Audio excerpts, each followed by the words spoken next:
Boa tarde, meu nome é Cássio Jansen, um dos administradores do projeto, e hoje entrevistaremos Suelaine Carneiro. Primeiramente, é um prazer ter a senhora como uma liderança feminina como tema do projeto. O GLE10 atua para assegurar e expandir os direitos educativos das mulheres e da população negra.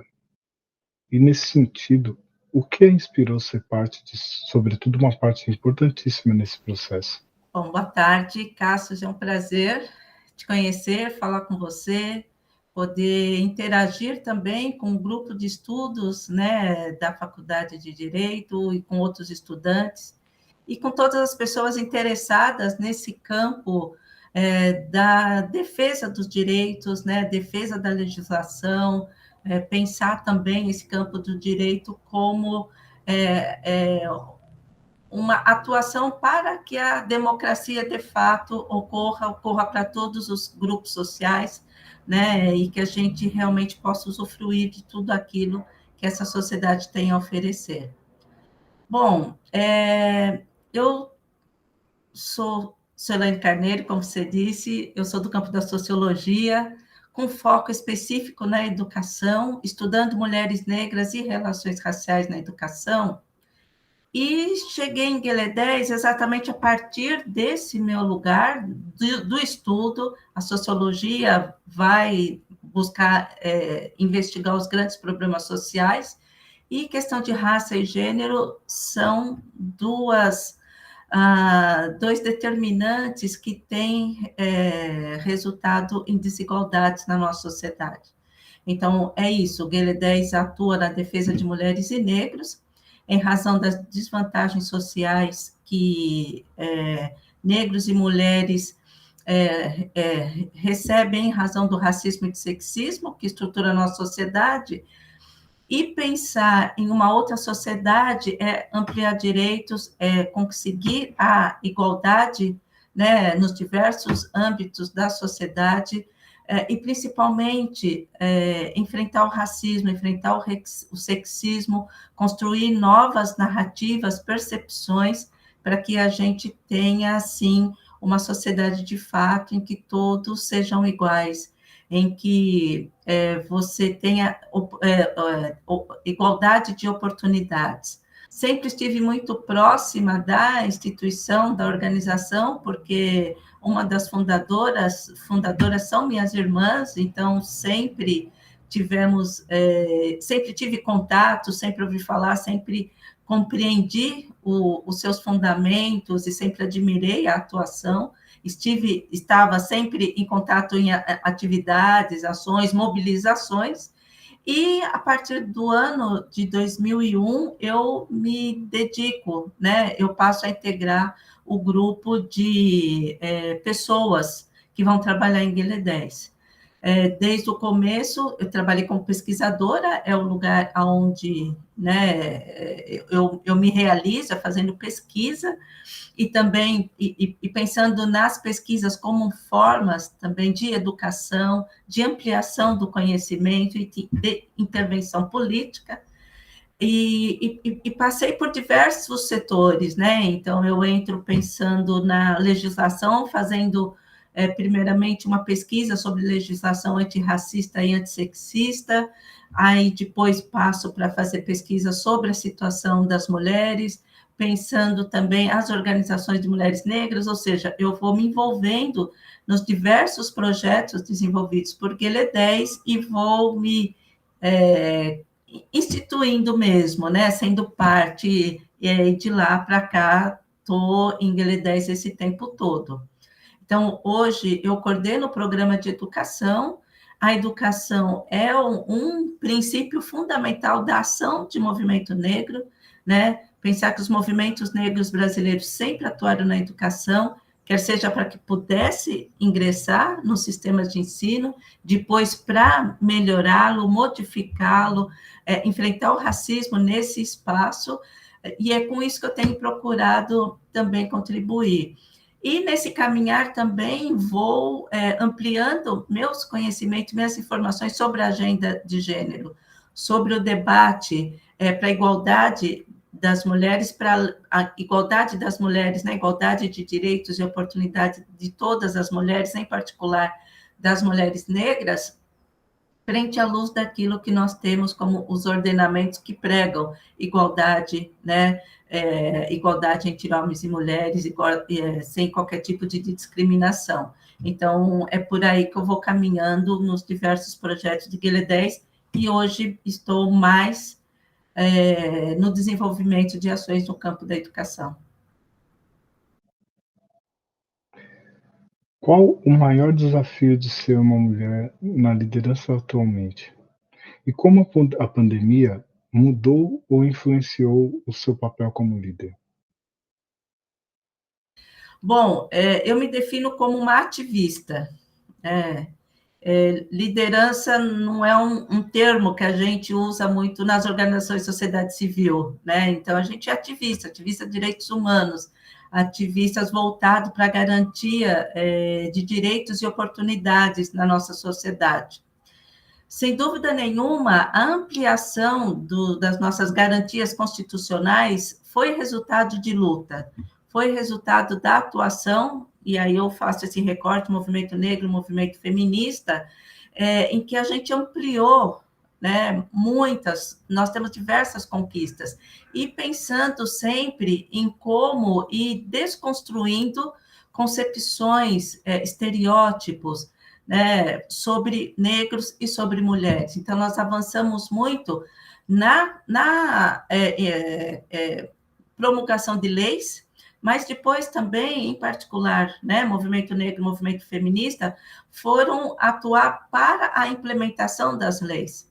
Então, se a gente tem a lei que criminaliza o racismo, depois, por exemplo, o Guilherme 10 é fundado em 1988, exatamente porque a Constituição de 88, ela traz uma nova status para mulheres e negros, né, em que você criminaliza o racismo, em que você dá autonomia das mulheres, só que aí você precisa atuar para que essa legislação se cumpra de fato. Então, toda essa legislação que a gente tem, ela está no papel, mas ela não está na vida cotidiana. E é nessa vida cotidiana que a gente tem atuado para que ela transforme os modos de organização, de concepção do papel de mulheres na nossa sociedade, sobre a imagem de negros na nossa sociedade. Então, a lei simplesmente ela precisa ganhar materialidade no cotidiano. E é isso que a gente vem fazendo, né? Então, grande parte das conquistas foram a partir da instituição de conselhos, conselhos dos direitos das mulheres, conselhos do direito de negros, política nacional, né, por exemplo, de saúde da população negra, política nacional dos direitos das mulheres. Isso é tornar a lei próxima das nossas necessidades, né? É tirar ali daquele caráter abstrato e colocar no nosso dia a dia.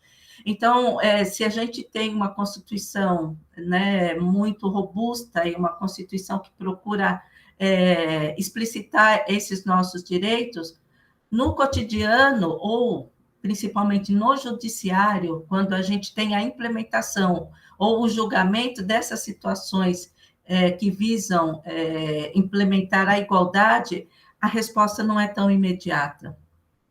Então, há um longo caminho de atuação para que a gente promulgue leis, mas a implementação, e principalmente que o judiciário obedeça, né, siga aquelas determinações, é que ainda a gente carece de avanços frente aos casos de racismo, que a gente não tem condenação, ou também de feminicídio, né? Veja os casos de violência contra a mulher e tudo o que a gente tem em termos de proteção e direito de mulheres e negros, mas que a gente ainda segue como vítimas de violências e discriminações. O que significa um ambiente favorável para as mulheres liderarem?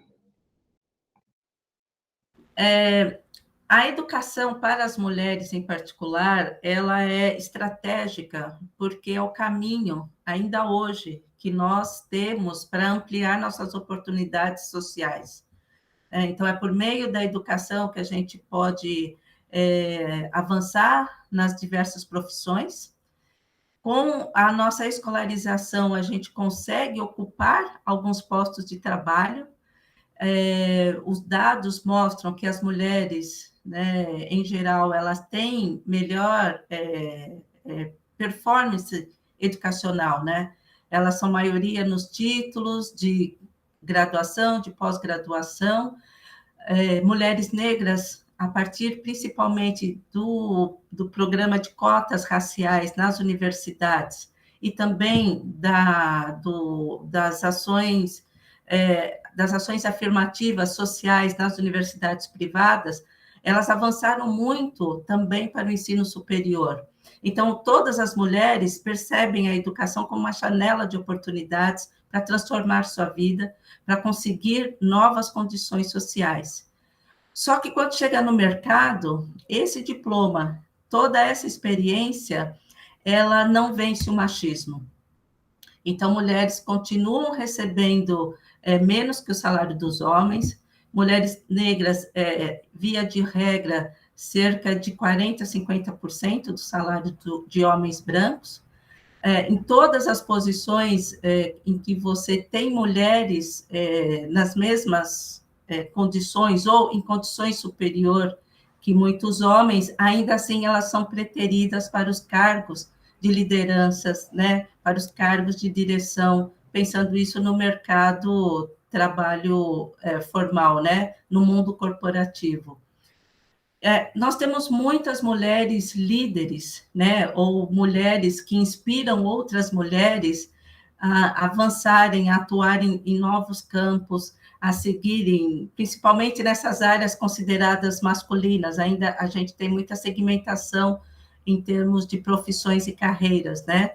Então, muitas mulheres no campo das exatas, ou mesmo no campo das humanas, a gente tem uma participação das mulheres extremamente expressiva. Só que quando você vai nos cargos de direção, são os homens que estão lá. Mesmo eles sendo menores em termos de formados ou mesmo em termos de experiência. O que tem movido outras mulheres, ainda assim, é se espelhar nos exemplos das mulheres, né? Mulheres inspiram outras mulheres, mulheres estudam sobre outras mulheres, nossas pesquisas dizem muito sobre desvendar esse mundo que ainda coloca os homens como os grandes realizadores, né?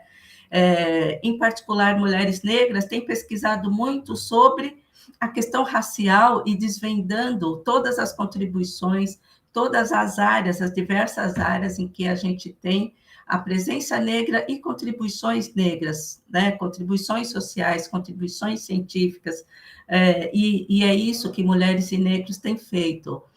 A questão é que a gente ainda vive, né, uma sociedade regida pelo machismo, em que os homens, mesmo não tendo as competências, são alçados a esse lugar, em que você ainda tem concepções sobre as qualidades das mulheres, né? Você tem estereótipos ainda atuando nessa sociedade que determinam lugares ou capacidades das mulheres, a mesma coisa acontecendo em relação aos negros.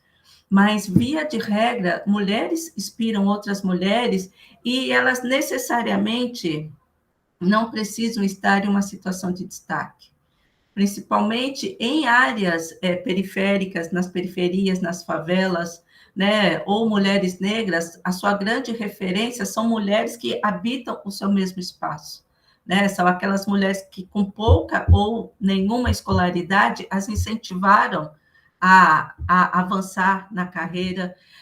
São essas mulheres que, com pouca ou nenhuma experiência de trabalho, as incentivaram a continuar trabalhando, a nunca deixarem de trabalhar, a não realizarem relações de dependência de seus maridos ou dentro dos seus lares, né?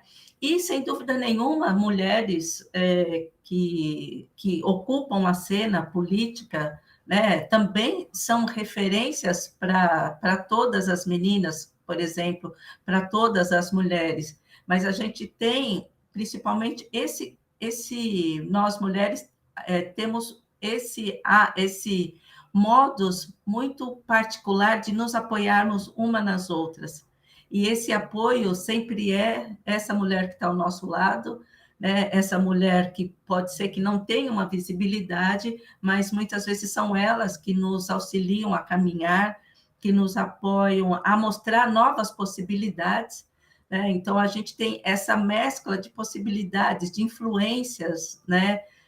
De experiências das mulheres que nos incentivam a buscar novos caminhos, a trilhar novas posições e também a suportar todas as discriminações e violências que a gente sofre, principalmente quando adentram áreas, né, muito consideradas do masculinos, aí pensando nessas áreas no campo da política, no campo da representação legislativa e tudo mais.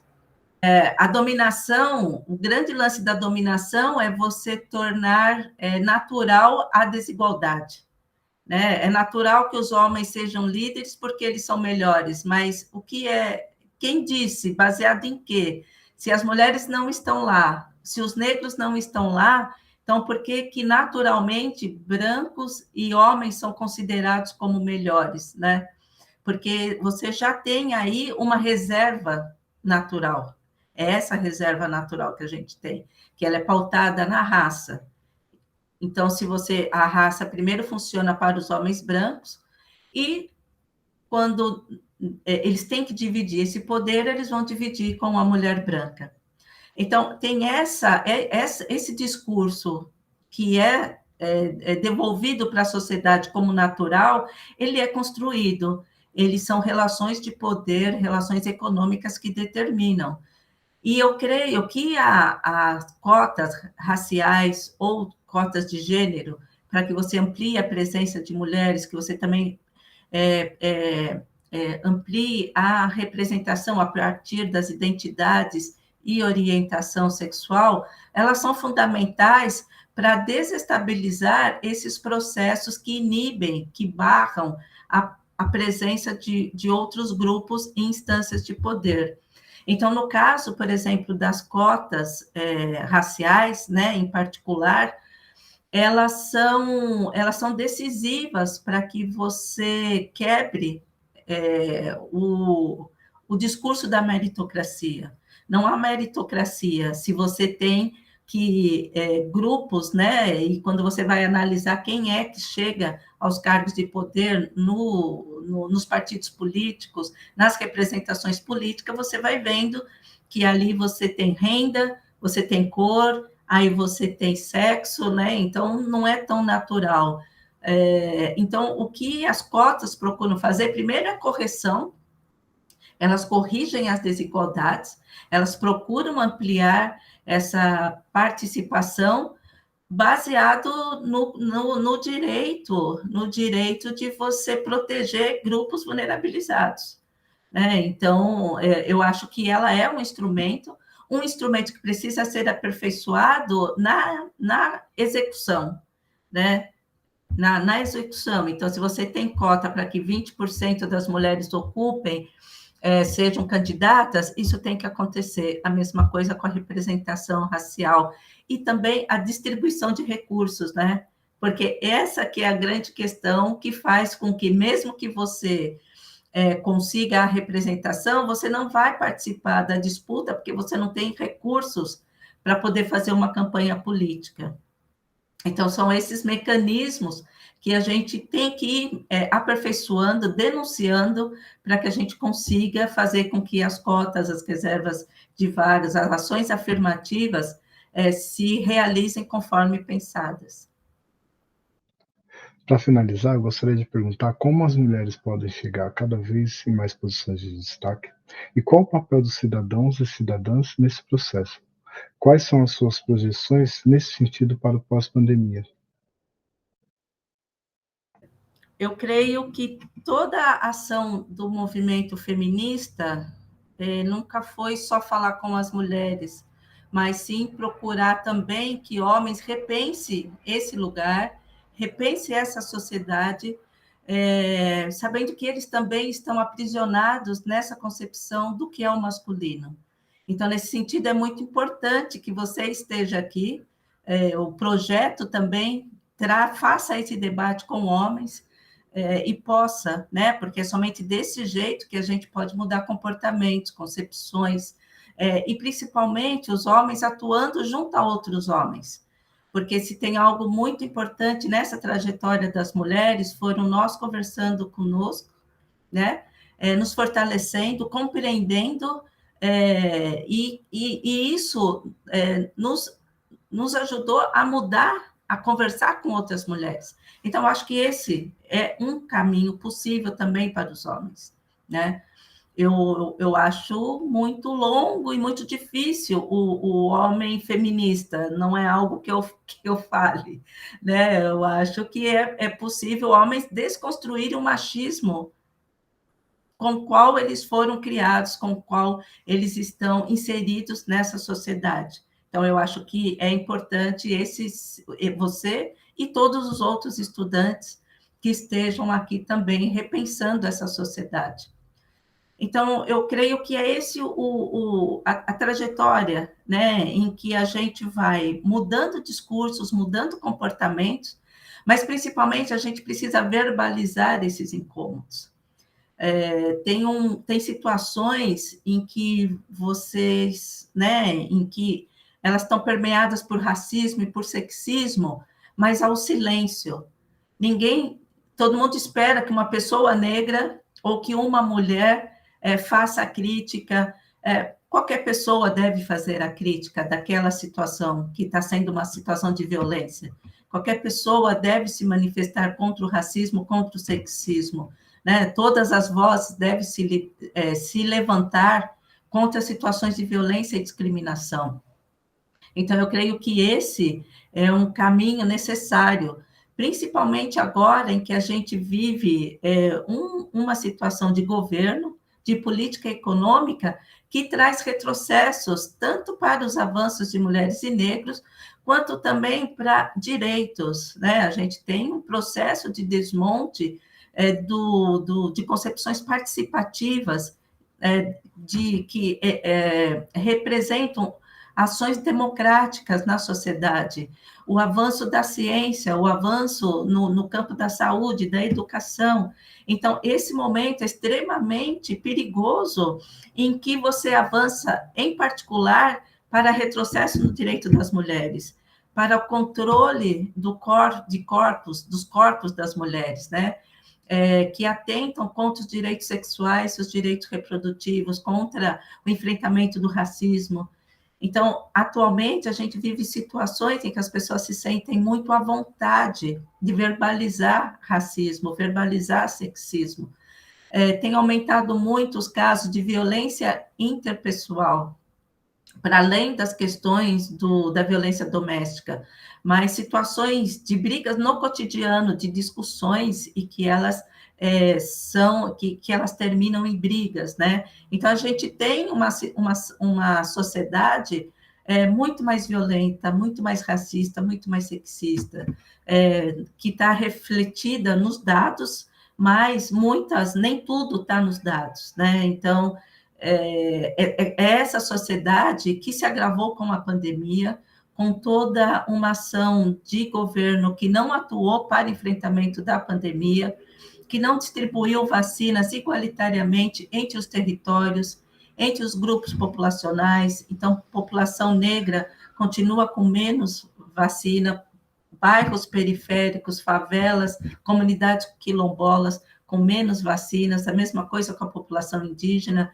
Então, esse momento é extremamente delicado, frente ao tudo que a gente achou que tinha avançado em termos de igualdade, né? Então, a gente tem riscos, ameaças, e em particular no campo da educação e em particular no campo de direito. Hoje a gente tem que atuar para isso, né? Denunciar os retrocessos, denunciar as violências, e quando a gente continuar sendo violentado, violado, continuar denunciando e exigindo justiça. creio que é esse a urgência. A pandemia agravou, em particular, as nossas desigualdades socioeconômicas, a população está mais empobrecida, a população, uma grande contingente da população não tem o que comer, a gente tem um número exorbitante de desempregados, né? Então, que sociedade é essa? Como é que é possível pensar ainda em bem-estar social, em direitos, frente a essa situação que as pessoas não têm comida, né? Então, são instrumentos, elementos que aumentam as inseguranças e as violências, né? Em particular mulheres, em particular negros, né? O número de jovens negros continuou alto durante a pandemia, a violência doméstica, se os números, teve um represamento nas denúncias, e assim como também da violência contra crianças e adolescentes. Então, nós temos um cenário extremamente preocupante, desafiador, e que esse campo, né, das pessoas, né, de vocês, do grupo de estudos e nós, organizações da sociedade civil, somos chamados a nos manifestar, a nos colocar como defensores e também em defesa de pessoas e grupos mais vulneráveis, né? Eu acho que é isso que esse momento exige, torcer para que esse cenário desapareça em um curto espaço de tempo, e voltar a sonhar com uma sociedade em que a fome não esteja presente, como ela está hoje, né? Eu acho que, antes de mais nada, recuperar a dignidade do direito à alimentação, da dignidade de toda pessoa ter direito a uma moradia, a reduzir o número de pessoas em situação de rua, né? Então, temos desafios que voltam para situações que a gente tinha reduzido a desigualdade, né? E que hoje se ampliaram. Então, a gente tem muita coisa a reconstruir, mas principalmente a ideia de que todo mundo tem direito e que cabe ao Estado nos proteger, né? O Estado tem que dar saúde, tem que dar educação, tem que ter uma política para servidor público, né? Educação tem que ter recurso, saúde tem que ter recurso, a assistência social é fundamental para garantir direitos e a proteção dessas pessoas em situação mais vulnerável. Então, a gente tem um país a reconstruir, e principalmente temos um grupo extremamente conservador que tem disseminado mentiras, racismo e sexismo a ser denunciado e banido aí da convivência social. É isso. Mais uma vez, eu quero agradecer a senhora por nos ceder esse tempo aqui para inspirar mais mulheres. Todo o trabalho para garantir o acesso de mais mulheres ao mercado de trabalho. Isso, Cássio, foi um prazer conversar com você. É um prazer também ter homens que ingressem nessa árdua luta que é a defesa da igualdade, né, que é o enfrentamento do machismo, do racismo. Essa luta é muito difícil, então a gente precisa de muitas mãos, a gente precisa que todo mundo se comprometa, e é um prazer participar do grupo de estudo de vocês, poder contribuir, e contem comigo sempre que preciso. Foi um prazer estar aqui.